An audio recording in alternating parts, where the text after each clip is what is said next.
name is Stephen Erlanger. I'm the Paris Bureau Chief of the New York Times, and I'm the moderator of this session. And I want, first of all, to say how great a pleasure it is to be here. Also to say how impressed I am with the student organizers, and not just how well they've managed things, but how well dressed they all are. I've never seen students so well dressed. It scares me just a bit, I have to say. We have a very interesting panel for you this morning, but it's brief. It's only an hour.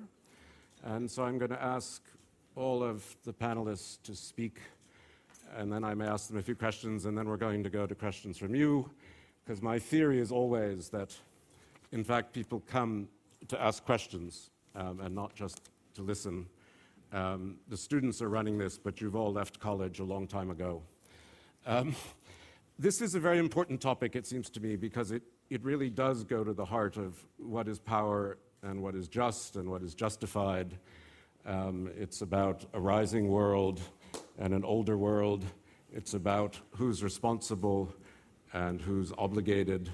It's about whether people, new powers, emerging powers, and even re-emerging powers like China, how they take their place in the world, but also what is it that they really want, and what are they prepared also to offer. And one can cite many philosophers on this topic, but I thought I would cite a Canadian songwriter named Leonard Cohen, who has a song called Democracy in America.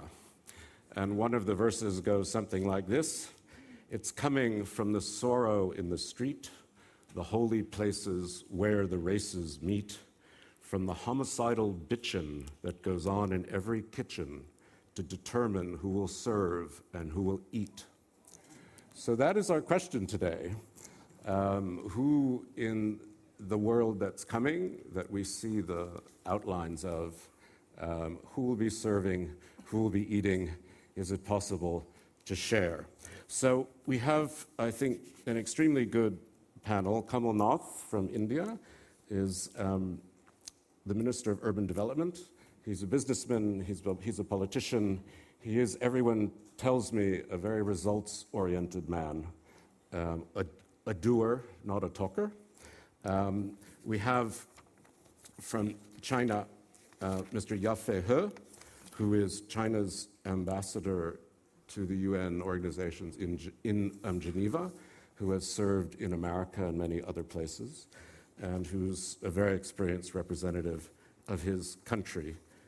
We have from Japan, I'm sorry, I need to get to the right page here, Mr. Yoshimasa Hayashi, who is a member of the opposition Liberal Democratic Party, but he's deputy chairman of the General Assembly of his party, has long experience in law. He's also gone to the Kennedy School of Government, where I used to teach, so that makes him very special. And we're very glad he's here, and not least at all, my old friend Wolfgang Ischinger, a great German diplomat, had been ambassador to the United States, to the UK, had served in the Balkans, now runs the Munich Security Conference and serves as an advisor to Allianz and other companies. So I'm going to begin by asking you, Mr. Nath, to take the floor. You have your time, and please tell us what's on your mind. What does India want? What's India prepared to give? Thank you very much. At the onset, I want to thank the St. Gallen Foundation for inviting me to participate today. I'm really making up for a default of 2 years ago when I was supposed to be here. So I'm here to really repair my credibility. But driving here, I was thinking of when I was seeing the format of all the sessions, where you've covered everything, of what one would speak and what would I have said if I was here 10 years ago, or even 20 years ago. How much has changed between what one from India would say. We entered the 21st century, leaving behind the 20th century, a century of turmoil, a century of change. And we saw the 21st century with the emergence of the E7. We always had the G7. And we saw the E7, the emerging countries, 7 countries. So on one hand, you had the G7, and then you had the E7. And that's where it is today. We are now talking of the G20. So this transformation really means different things to different countries across the globe. It's not only that the world's perception about India or the world's perception of other countries, of China or Japan, have undergone a change. It's also our own perception of ourselves. India's own perception of itself has undergone a great change. When we look at India, not only as the largest democracy, but also as the rowdiest democracy, a vibrant democracy, we talk of India's strength. But we must not forget that India, excuse me, there's something wrong with this. This is high tech, okay. Yeah, very good Swiss technology, okay. It's secret right from the back, right? When we see India, what do we see in India and how do we see the world? Now, India, where is it positioned? It's positioned in a neighborhood, in perhaps one of the most difficult neighborhoods. We have Pakistan as our neighbors. We have China as our neighbor. We have Nepal, Bangladesh, Myanmar, Sri Lanka. And as a democracy in this neighborhood which has 3 countries who have nuclear abilities, where they are perhaps the largest armies in the world, defense establishments in the world, India is a very major stabilizing factor. And while India has this, we also recognize that India has 300 million people, less than $1 a day. In fact, I represent a district which I've represented in Parliament for 31 years, which has 1.8 million voters, where 1.2 million are less than $1 a day. It's taken me 31 years to transform this from 1.7 to really 1.2 or 1.1 million. So India has the largest number of poor people in the world. While our reforms, when we did our reforms process, we unleashed India's intellectual and entrepreneurial abilities. But in the last decade, India engaged with the global economy as never before. The world saw globalization as never before. And at the heart of globalization was global competitiveness. Because of this global competitiveness, we saw the great emergence of China with great strengths, a new reckoning.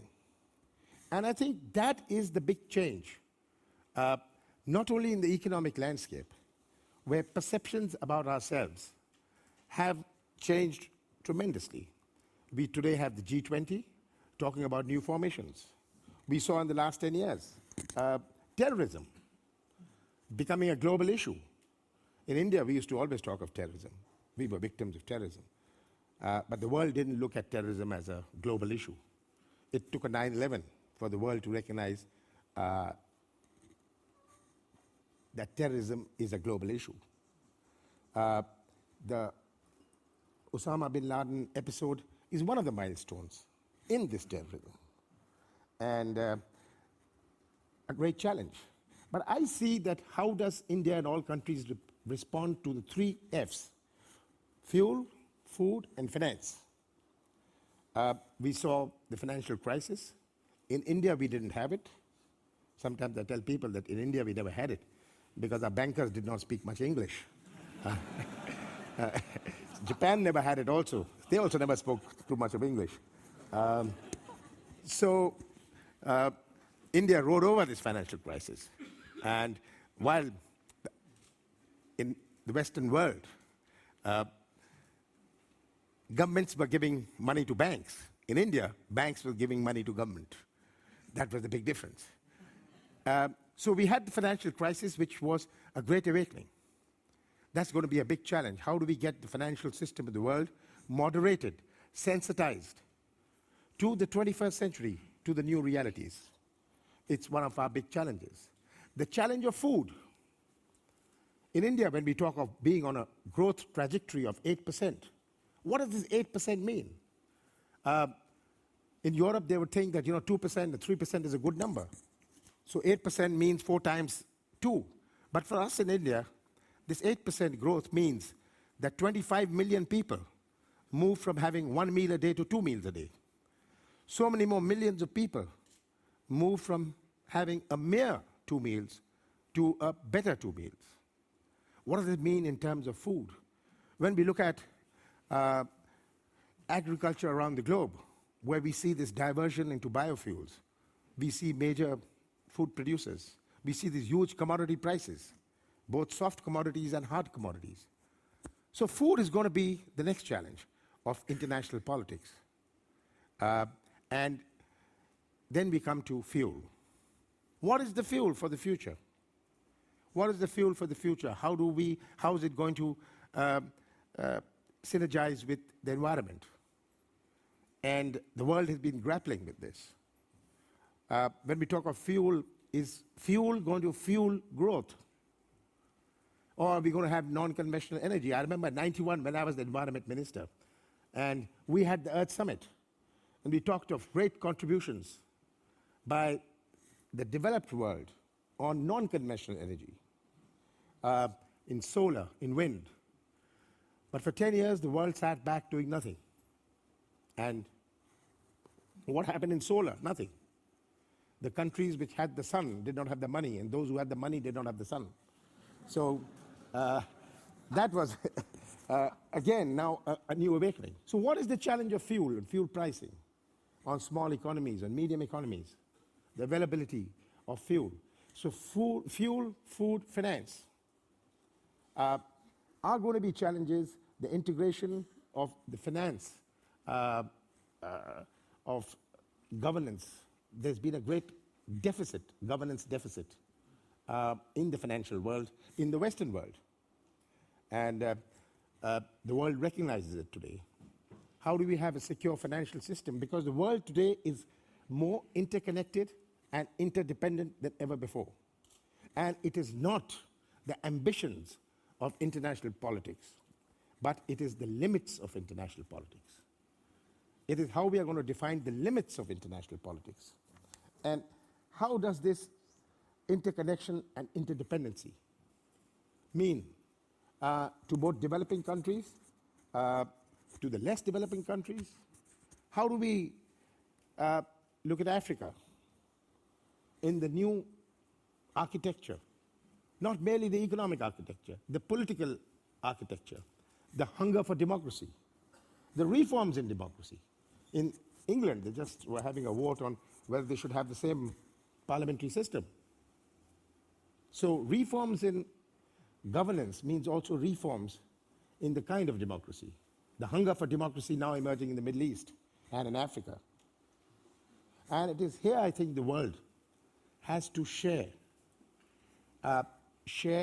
and respect, and I want to use this as emphatically as I can, respect the sensitivities. Respect the sensitivities of all countries. Every country will have economic sensitivities, will have political and social sensitivities. There is no one size fits all. And I think that really will have to emerge as the politics of this century, where India is concerned. We do not see ourselves in a supremacist role, we see ourselves in an enabling role. As a country which has respected democracy, has respected institutions, we see ourselves reaching out to those countries who are on this transformation. Thank you. Thank you, Mr. Hall. I think now it makes sense to ask Mr. He to give us the Chinese perspective. Part of what's interesting to me about China's reemergence. Let's not say rise, because that's unfair, and I think it does a disservice to China's own sense of its history. How do you match the sense of reemergence to global influence after a long period of colonialism and confusion and revolution and so on, with a kind of party-driven capitalism, with a huge GDP, but not a huge GDP per capita, where, as we heard in the earlier panel, millions of people are coming to the cities. China has its own needs from the international system, which may not be ours. So, Mr. He, over to you. Thank you very much. It's really a great pleasure to be with such a distinguished group. When I look at this symposium, my mind was thinking back to 2,500 years ago when the Chinese ancient philosopher Confucius, you should have known his name, his idea at that time for an ideal world, he called it one harmonious world. And this means for him is a world without war. Everybody lives happily in contentment, spiritually, materially, and with each other. Ideal world. And I checked history, if my history lessons rightly learned. The Greek philosopher Plato, in his Republic, the book Republic, also painted a similar picture for the city-state ideal world. And then I'm thinking about the present world. China is part of it, and our world is far from the ideal, especially this year. From earthquake, tsunami in Japan, to the tragic unfolding in the Middle East, European debt crisis, political disturbances, and unrest elsewhere. The world we are witnessing is a world of turmoil. At least I can identify several major challenges we have. My colleague from India has said food crisis, water shortage, energy crisis. The problem for us is not only these crises are happening, these crises are global in scale. No country can escape from that. And it's all interconnected. The risks inherent in this crisis do not recognize boundaries. And they are linked, interlinked. For instance, if you want to produce 1 ton of grain, you need 1,000 tons of water. And water is in acute short supply all over the world. 20% of the population have no access to fresh water. Number one challenge. Second challenge, of course, everyone is getting richer now, living a better life. But the gap between rich and poor, developed and developing, is not narrowing, it's widening. It's widening. For instance, 40 years ago, the ratio between the richest and the poorest population, average income, is 30 to 1. Now, make a guess, 74 to 1. In the 70s, when the United Nations did a statistics calculation about least developed countries, LDCs, 1971, 25 LDC countries. Now, it's 48. It's 48. It's a quarter of the UN membership, almost 13% of the world population. Now, coming back to the security, are we more secure or less secure? I think we are less secure. At least psychologically, we feel insecure. We have witnessed, for God's sake, no major wars since the Second World War, but regional wars, on and off, military intervention, conflicts between different countries, regions. We do have terrorism since 9/11. Terrorism is on the rise, rather than going down. And now, of course, we are witnessing new frontiers in security rivalry, cyberspace, outer space. So people have a greater sense of insecurity. Last challenge, perhaps more macroeconomic.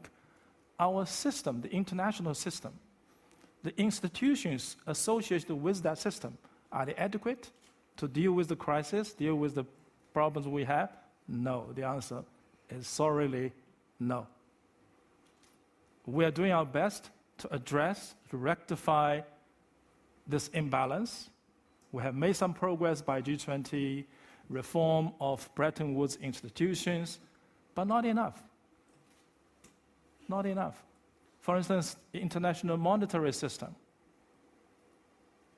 with US dollar as the major reserve currency, it should be stable so that we have an anchor in the system. Our trading can be done more smoothly. Unfortunately, it's not the case. G20 is going to discuss this year under French presidency. Faced with these great challenges, what should we do? Are we dumb or are we smart enough? I think we're smart enough. Even if we tend to Google all our information, we are using less of our brains, but we're smarter. Look at the students here in this university. I would propose we think really hard, or rethink, establish a new global partnership. This new global partnership should involve all of us, all stakeholders, and should be based on the principles of common responsibility, shared interest, consensus building, etc. And this new global partnership should first of all cultivate a spirit of togetherness.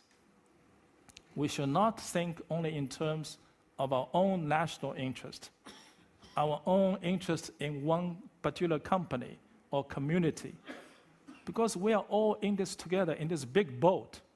The tsunamis are coming, big waves are coming, but we're in the same boat. We need to row in the same direction. We need to have a reformed international system. A reformed international system, including trading system. Hopefully, Doha Round will achieve something. Monetary system. Thirdly, this partnership should be based on a new type of state-to-state relations. Big countries, small countries, rich and poor should be equal. Should be equal. A new concept of security, no zero-sum game. We should work together. Also, adopt a win-win approach in economic development. Lastly, 30 seconds or 10 seconds, is we need to respect the diversity of different civilizations, plurality of different civilizations. There are no conflict. I have great respect for Paul Kennedy, but I don't think we should go for conflict of civilizations. We need to coexist peacefully, be enriched by different civilizations. Thank you very much. I must say, when you were talking about Plato's Republic, I was trying to remember, and I thought that was all run by a philosopher king. And the problem I find is we have lots of kings, but not enough philosophers, and rarely do the two come together. Now, I want to turn to Mr. Hayashi from Japan. First, let me express, I think, for everyone, just a moment of solidarity with your country and what you're going through. It's not finished yet. And I've been, I think, I don't mean to be pompous, but the way the Japanese people have responded to this tragedy and the way they've helped each other is quite a remarkable lesson for everyone. And probably the way TEPCO has managed the crisis is another kind of lesson for everyone. But Japan has always played a very important and responsible role in global governance. But some people feel it's being overshadowed a bit now. Its economy's stagnant. It's not playing quite the same powerful role that it used to. So I'm very curious about your perspective about the world that's coming and how Japan engages in it. Please, sir.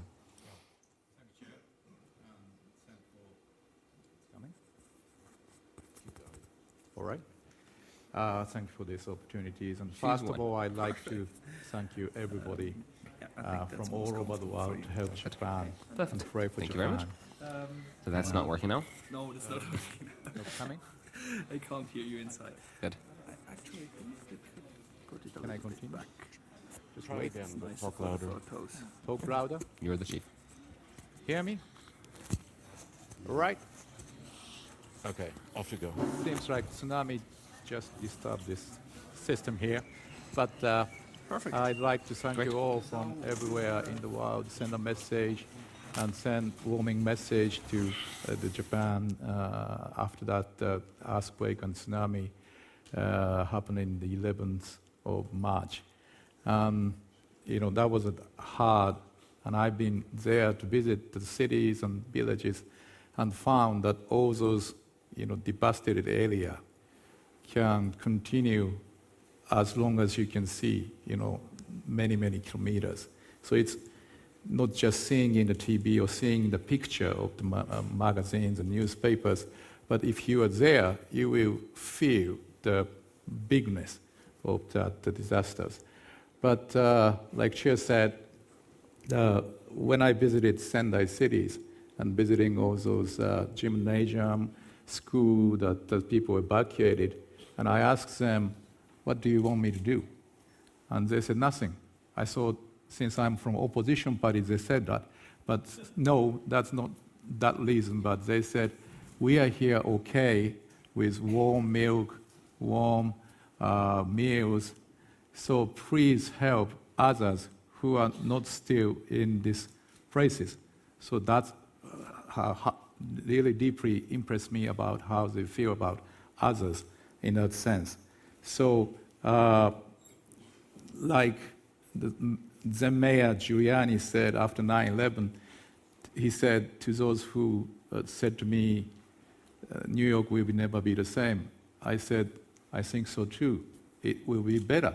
So Japan will be better after this big event, like we overcome the devastating effect of the World War II, and also like we overcome the Meiji Restoration after all those events before that happens, from the Paris visit in 1853.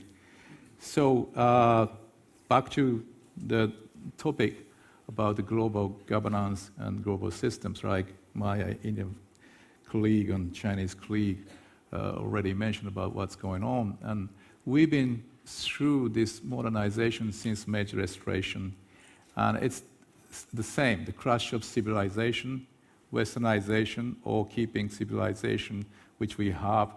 But there's no Al-Qaeda or no 9/11 happened from Japan at that time. But quite unfortunately, the World War II, or US-Japan War, started in 1940s. But after that devastating war, we came up from the scratch. And what we did was the Reverend Fukuzawa, who studied Keio University, said, Datsua, New War, which is getting out from Asia, getting into Europe. Datsua, New War. But now we are getting another phase that Shinbei Niwa. Shinbei is pro-America, and then Niwa is getting into Asia. So since we have a security arrangement with United States, so we are still based on that US-Japan security alliance for the security for the East Asia at least. So that it's just like a two-stories house. The first story is the security story, so that, for example, Japan, China, US has to have some balance of power, and hopefully it will be diminishing balance between 2 or 3 countries. But in the second stories, there's economic stories, so that the US, Japan, China, US, and also India, we have more and more economic interdependence, so that the second story is getting bigger and heavier and wider. And then, if the second stories of this house will be bigger, then the first story is getting smaller and more smaller into deep in the land, so that it will become more stable and stable.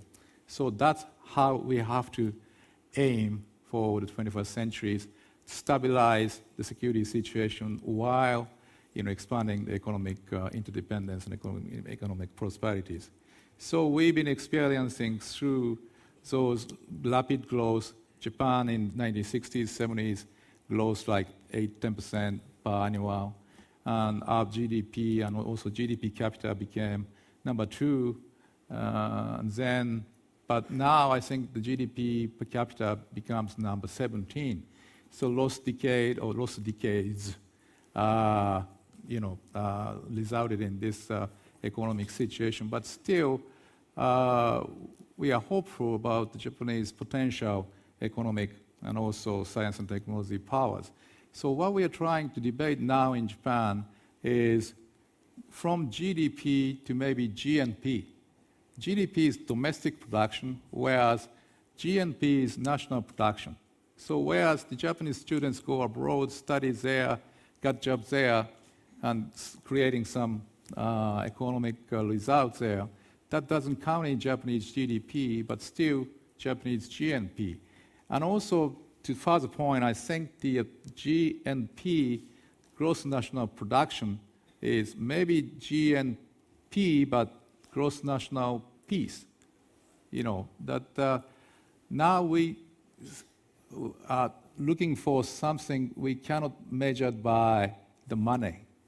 While we are living in Tokyo, I'm back and forth from my district, Yamaguchi, and Tokyo, where capital is, but living standard in yen base in Yamaguchi people are not so high as people in Tokyo, but their life is really good.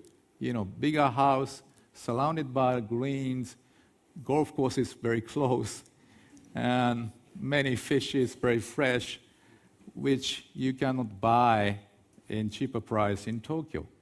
So that's how we're aiming to show that even the demography is shrinking, the population is shrinking a little bit, but GNP, the Japanese people helping the world, and also not only production in yen-wise, the peace, how we can live better, we have to be creating to that. So that's why, lastly, I would like to say that Japan, we have to tackle the crisis of socialization of Japanese tendency, because not only because we have a left-wing government now, but also the shrinking population says we better rely on the government, waiting for some subsidies to come, and just deposit the money on the banks, and the bank can buy JGB, and JGB will finance government to do more. So this circle of money is growing and growing, which resulted in JGB bubble, in a sense. So we have to come back to the normal private sector-driven economy, so that the private sectors all, make profit, and they pay the tax, and tax goes to the government, and government, helps all those private companies to activate the economy. So that's our task, and we try our best. Thank you very much. Live in the European Union, which is a whole different idea of sovereignty. It's shared sovereignty. People argue about it. But here, in a way, we're talking about very traditional countries, rather like the United States. Nation states in a traditional sense, more interested in keeping their sovereignty, exercising their sovereignty, than in sharing it, which is why I think I wanted to conclude this panel part with Wolfgang Ischinger and get his sense of how Europe looks at the world that's emerging and what role Europe can play. Is Europe still a model, a useful model for others in the world, or is it only this wonderful architecture of Kantian peace for itself? Thank you, Steve. All right, let me try to add a European perspective to this discussion about power, justice, governance. There is one thing in this world of many uncertainties that have been discussed this morning already. There's one thing where I think we're pretty certain that it is actually based on fact. The relative weight and power of Europe relative to, say, China, India, many others, will tend to decrease rather than increase over the next couple of decades. If that's a true statement, what does this mean for our policy approach to global governance? My thesis, which I present to you here, is that it categorically requires the member countries of the European Union not only to go for more and not less EU, but also to do our very best to make sure that we create an international system, a global system of governance that is rules-based, law-based, and based on strong institutions. We tend to believe that such an orderly system is better for us as a group of 27 nations who've not been blessed by the absence of war over the last couple of hundred years or so. So quite obviously, that's our interest. So that's my first point. Second point, do we have this kind of a system today? Again, I'm not going to repeat what's already been said. Let me offer a piece of good news and a piece of bad news. The good news is, from my point of view, that those who have felt that, for example, the United Nations doesn't work, doesn't know how to make a decision, etc., have actually been proven wrong quite recently.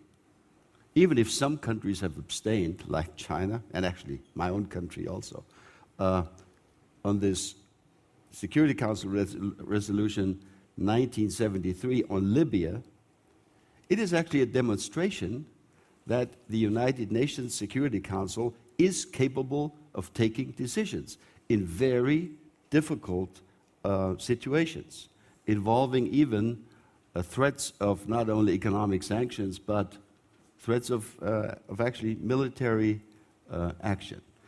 So that's the good news. The system isn't quite as ineffective as many have thought it is. The bad news is the system isn't good enough. It obviously needs a lot of work. I associate myself to what's already been said. I think that the so-called Bretton Woods institutions reflect the world of 1950 more than the world of 2011. Look, the member countries of the European Union haven't even gotten their own act together by creating a way to speak in the IMF with one voice. What kind of effectiveness is that? That's only one example of where I believe a lot of repair and enhancement work needs to be done. The same is true for regional integration, regional organizations. Luckily, again, there's a piece of good news.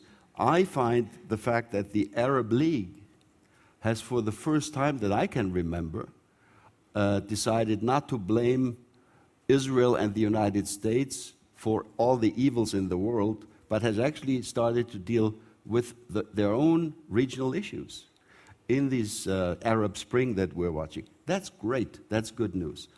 But we need more of that, not only in the Arab world, around the world. Let me conclude. I know we don't have much time. Let me conclude by a specific point on the United Nations Security Council.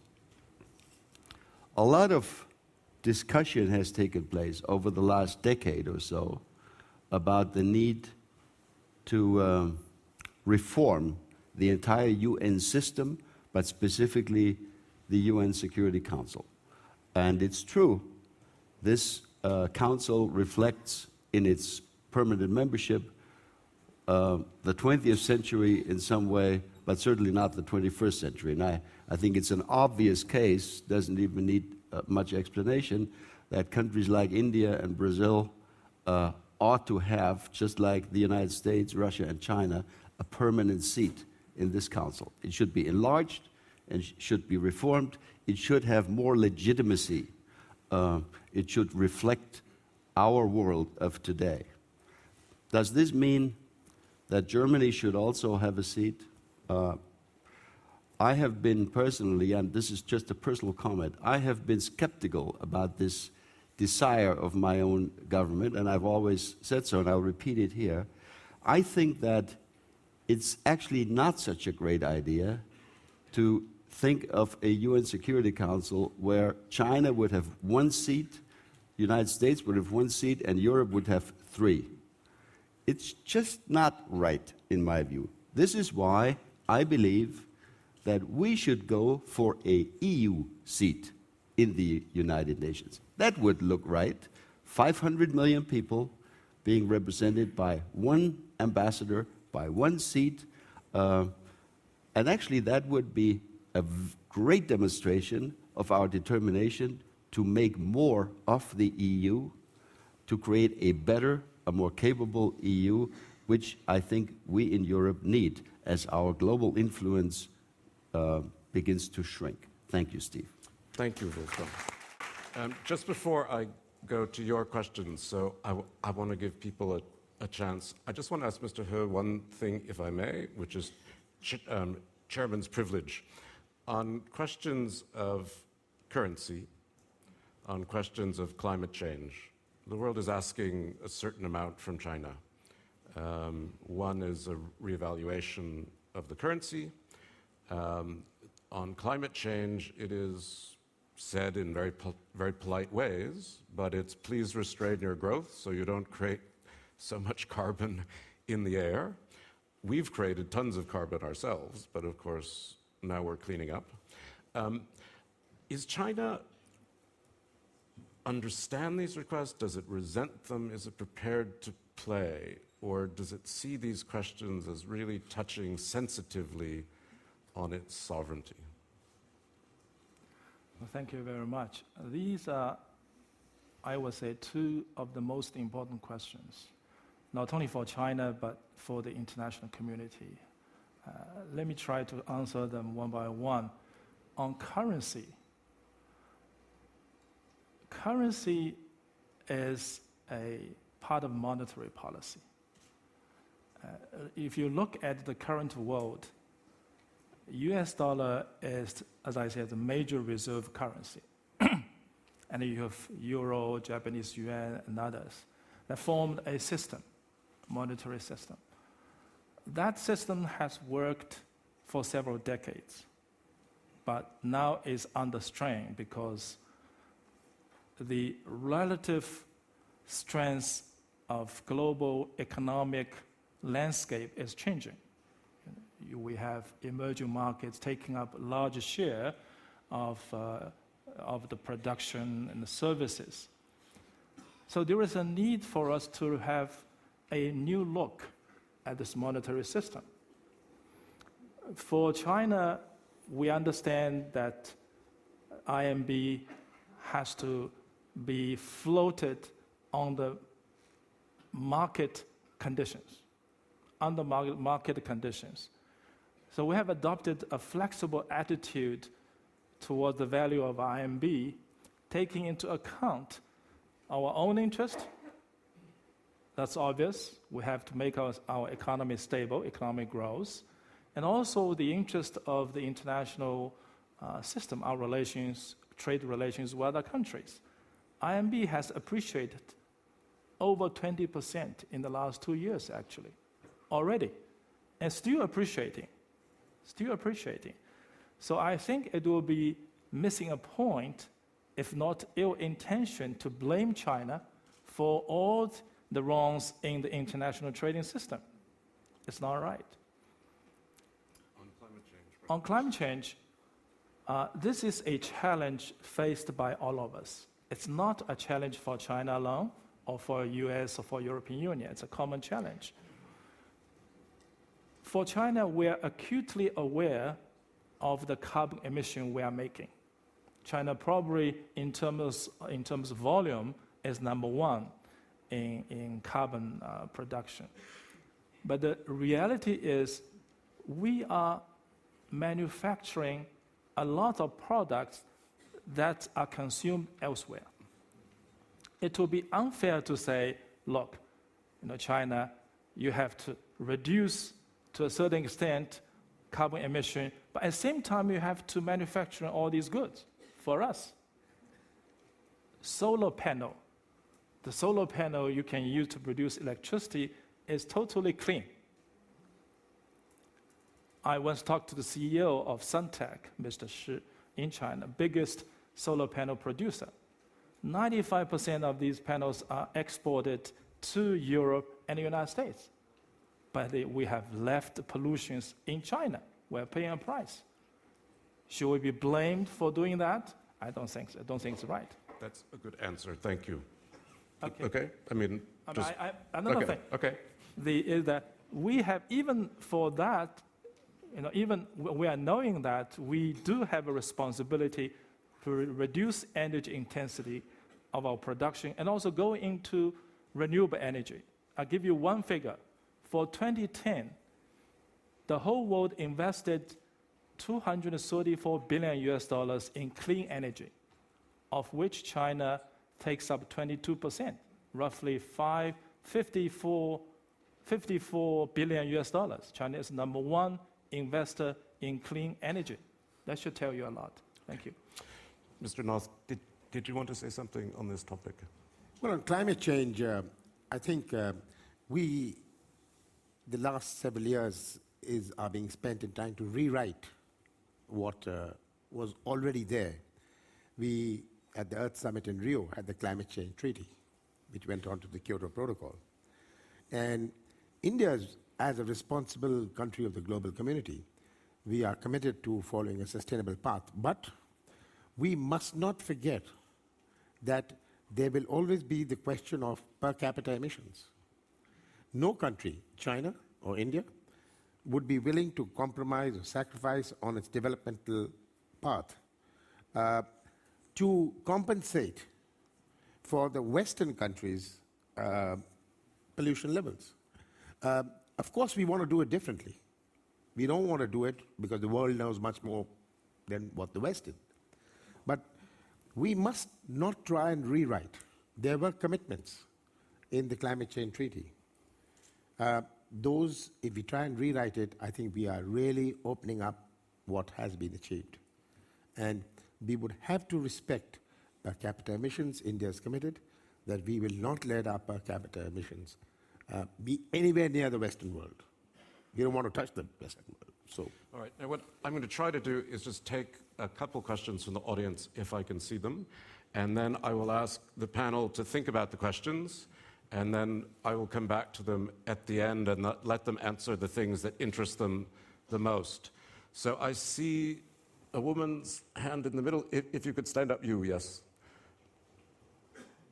Can we get this young lady a microphone? Hi, good morning. My name's Cora. I'm from Hong Kong, and I'm studying in London now. Just now, Mr. Hayashi from Japan mentioned GNP, and I think that's an interesting idea. And on this note, I want to ask Mr. He from China, how is China going to address the aging problem of China. Is China prepared to modify the one-child policy? Thank you. There's a man in the back, in the center. If we can get him a microphone, could you, yeah, you, the one turning around, stand up and please ask the question. Thank you. Thank you very much. Impressive statements so far. My name is Louis Klein from Systemic Excellence Group in Berlin. One of my sweeter duties is to teach at the Humboldt-Viadrina School of Governance in Berlin. And there we see our students very much engaging with a lot of energy in the idea of social entrepreneurship as a possibility to combine the economy on the one side, politics on the other side, and organized civil society. My question to the panel would be, what can the economy, what can politics do to benefit from that energy of social entrepreneurship on a local level and, even more important, on a global level? Thank you. That's great. Let's take a question. There's a young man, I think, in the back with his, yes. Well, I mean, either one of you. Why don't you both ask quick questions, but try to ask questions. Go ahead. Good morning. My name is Felix Armstrong. I'm a student here at the University of St. Gallen. My question is to the Ambassador of the People's Republic of China. Your Excellency, you have spoken of the improvements in least developed nations, many of which are, of course, in Africa. What can China do to help Africa grow and develop stronger institutions? Okay. And then, not to be unfair, the young man who stood up before there. Thank you so much. My name is Denny, student at the University of Amsterdam, but also entrepreneur. Shortly, you were talking about the European Union.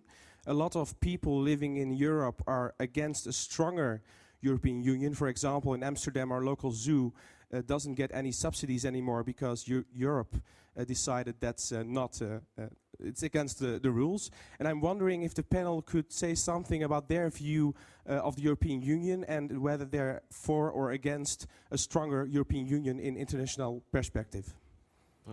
That's a bit broad, but the young man right there.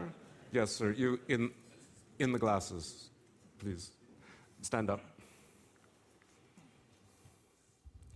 Thanks so much. My name is Berg from the Fletcher School of Law and Diplomacy in Boston, Massachusetts. I'm afraid my question might be slightly broad as well, but I'll direct it to anyone who wishes to answer it.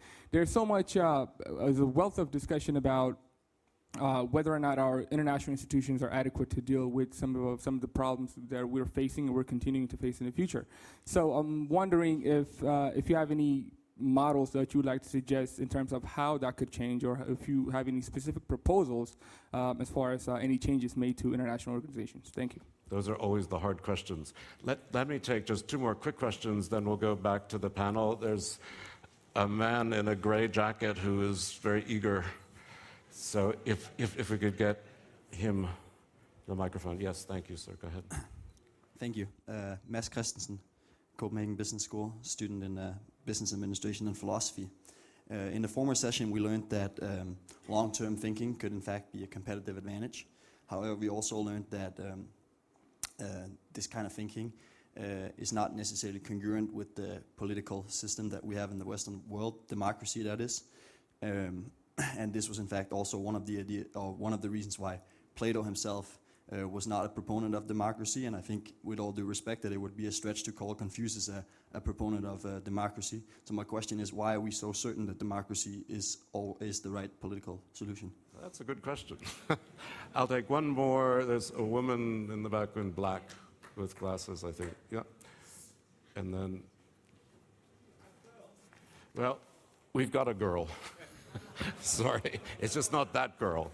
I'm sorry.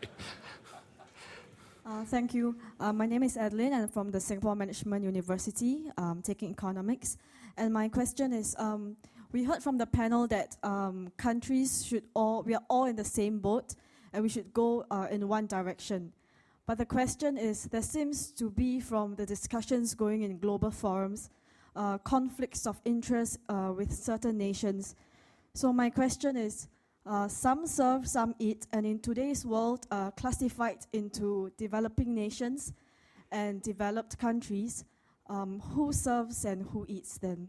Okay, thank you. And then just because you really wanted to do, please stand up and ask the last question, and then we'll go back to the panel. Well, I can't give you one, but somebody can. Shout it out anyway, and I can repeat it. Shout it out. Yes, and I'll repeat it. Anyway, thank you. Give me the opportunity as I'm from Mainland. Here it comes. Sorry. That's better. Go ahead. Okay, thank you. Finally, as one Chinese girl from mainland, I have the opportunity to talk here. So as one lady from Asia, China, I have one requirement and one question. So one requirement is for Ms. Nash, because I have a lot of classmates from India, and I would like to know more about the situation about female gender development in India. Do you have some more solutions and policy regulations for this kind of program? And also, I have one requirement for Mr. He. So the question is about Chinese international responsibility. Because once I got here, I found out that everyone, leader of today, leader of tomorrow, they do interested in China, and they have a lot of impressions like positive, like negative, but some of them are true, some of them are false. But what I want to do is to make you know about a real China, no matter it is bad, no matter it is good. Yeah, so the requirement is like, Mr. Ho, do you like to introduce about the Chinese responsibility and international responsibility? What we have done and what we haven't done, and what we plan to do or we try to avoid. Okay. Thank you very, very much. Thank you to all. I'm sorry the time is short. What I'm going to do is go to the panel for a brief comment. I think I will go in reverse order. So Wolfgang, if you'd like to say something brief. Yes, Steve, thank you. I'll be very brief. I'll pick out just two of the many interesting questions that have been raised here. One question was about do we really think that we need more EU? Well, I'm sure you will not be surprised to hear from me that I am deeply convinced that we need more EU in terms of better EU, more effective EU decision-making, a better and more proactive EU foreign policy. I think that is what many expect from us around the world. So my answer is a categorical yes to that particular question. Second question that I would like to offer a brief comment to is the question on, are we really sure, I think that was the question that was asked, are we really sure that democracy should be the model? Well, I think Winston Churchill said something like, democracy is the worst form of government except for all the others that have been tried. Surely democracy doesn't always work perfectly. But I think that when I look around the world, beyond the confines of Europe, I believe that what I see is a lot of interest, a lot of yearning by peoples, by nations, which have not had the kinds of freedom that democracy offers, especially today, 2011, around the Arab world. So I think let the people speak.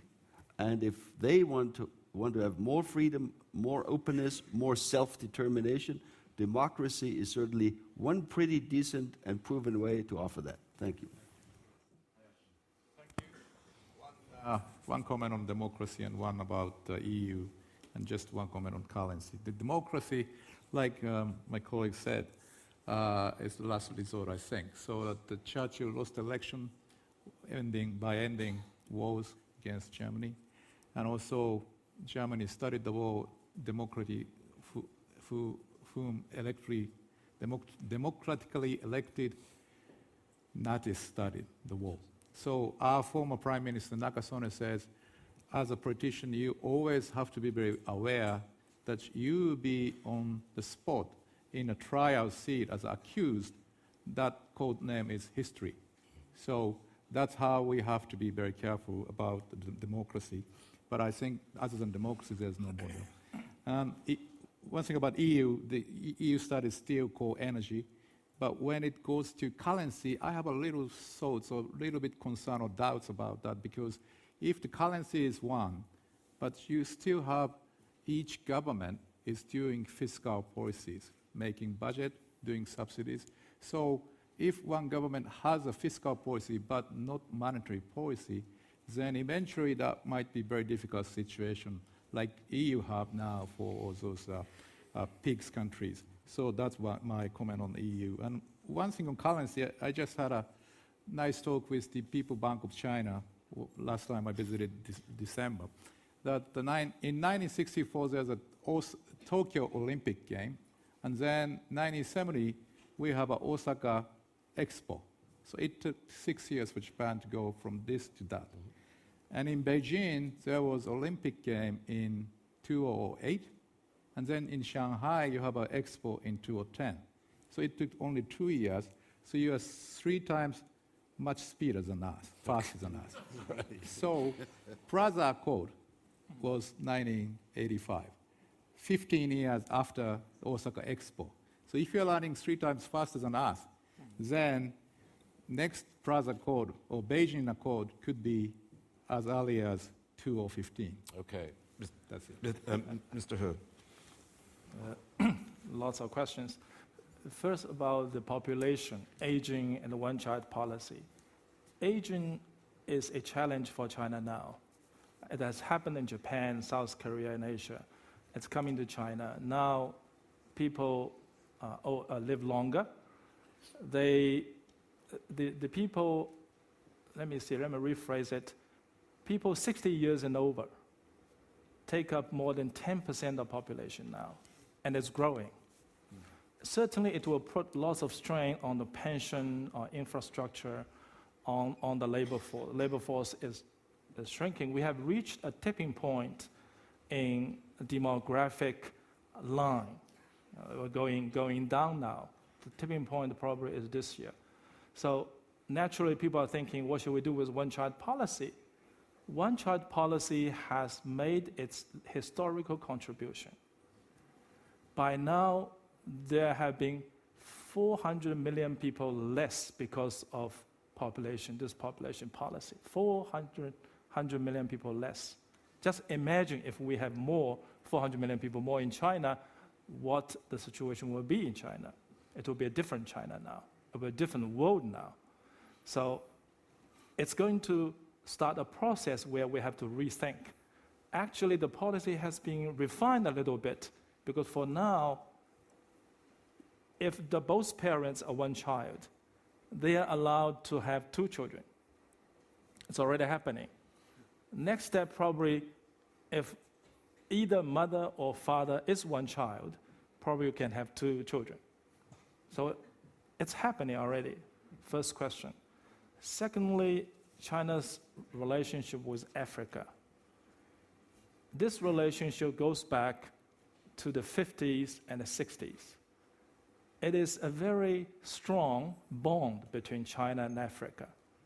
China has supported African movement to get rid of colonialism, for instance, give them political support. When China was pretty poor at that time, in 50s, 60s, we were under sanctions, embargoes, and we provided lots of support to Africa. The railroad between Tanzania and Zambia is a typical example, as case in point. If you go to African country, you see Chinese medical doctors, Chinese medical teams everywhere in the most remote areas of African countries. And our cooperation with Africa is transparent.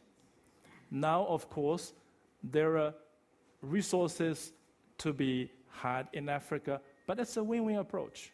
Win-win approach. We have helped Africa, for instance, in Sudan, to explore oil, in Angola, but we built infrastructure from the scratch for these countries. If you go to Angola now, it's a different Angola from 10 years ago. This is Africa. So last one question, please. is China's responsibility, if my memory serves me right. China has taken, or is taking its responsibility internationally very seriously. I think the number one responsibility for China is to take care of itself. If China can put its own house in order with 1.3, 1.4 billion people, this is the great contribution to the international security and peace. Thank you very much. Mr. Nath. Well, I'm very impressed with the cross-section of the question answers, with all the questioners, students from all parts of the world. And I'm told there are 20 students from India. Somehow we never got to them. On the first question of EU, I really don't want to comment on that. I was very concerned about the question of the zoo, saying that there's no subsidy to the zoo. As it is, the EU doesn't have much of wildlife, and now they won't have a zoo. I remember one of the prime ministers telling me that the only chicken the children of his country have seen is on a plate. So I would really urge that you maintain your zoos, and that should be the cementing factor. But how much the EU should integrate is really for the EU to decide. Again, with the disparate countries, from the European common market transiting to the first stage of the EU, we, from a distance, what we saw. And then, now with 27 countries, and many more want to get onto the bus, there is going to be this challenge of just not economic integration. There has to be, at the end, some kind of emotional integration and political integration.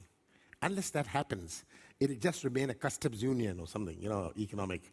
I saw this in the WTO when I was Commerce Minister, that privately, EU countries used to talk to me with different views, and they wanted to check whether the EU position is the same as their countries. So I found that very strange, that they are checking back with me to see if the EU Trade Commissioner is doing his job properly and not, letting them down. So I really think the EU needs to reflect in the long term of how much it needs to integrate. And that is going to be a challenge for the EU countries, especially for the larger EU countries, of how inclusive they would like to be, not only in terms of the economies, but in terms of society. The next question was on civil society, and I didn't hear anybody answering that. I think civil society has a big role to play. But civil society must also remain within those limits of remaining civil society. You have a lot of NGOs and civil society concerned about environment, and rightly so. I think civil society has done a great job in environmental concerns. But when civil society moves from environment to environmentalism, it's this environmentalism which will discredit civil society and so on and so forth in other areas where civil society is concerned in. We had a very interesting question on age. India, we have a very young age profile, perhaps the youngest in the world. And I always take pride in saying that India has the largest aspirational society on this planet. And in this aspirational society, we see this as a great asset. We see it a great challenge politically, because the aspirers, the number of aspirers, they present a huge challenge to polity, because there's no shortcut to growth. There's no shortcut to prosperity. So it becomes a huge challenge. We don't have this problem of age. And as a country which has a very young population, we are proud. We are proud of our young aspirers in India. On the question of female, what is happening in female genders? I must say that we have legislation currently being debated in Parliament for reserving some of the seats in parliament. 33% of the seats for women. That would mean 33% of the seats in parliament would be reserved for women, and women would be 33%. But that would also mean that I may lose my seat because you may have a woman replacing me. It's going to happen by lottery. So that's going to be there. Already in our local bodies, there is seats reserved for women. And so there is a great effort in India by spread across most political parties on the gender issue. On the last point. Last point of democracy. Well, there is no right or wrong democracy. Every country has to have its own model of democracy.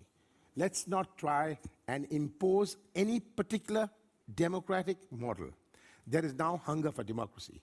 And I think the world tries to impose a kind of democracy. We must counsel countries on democracy. It's by counseling, not by thrusting down a throat. And a country must have its own model of democracy. It must be democratic, but it must have its own model of democracy.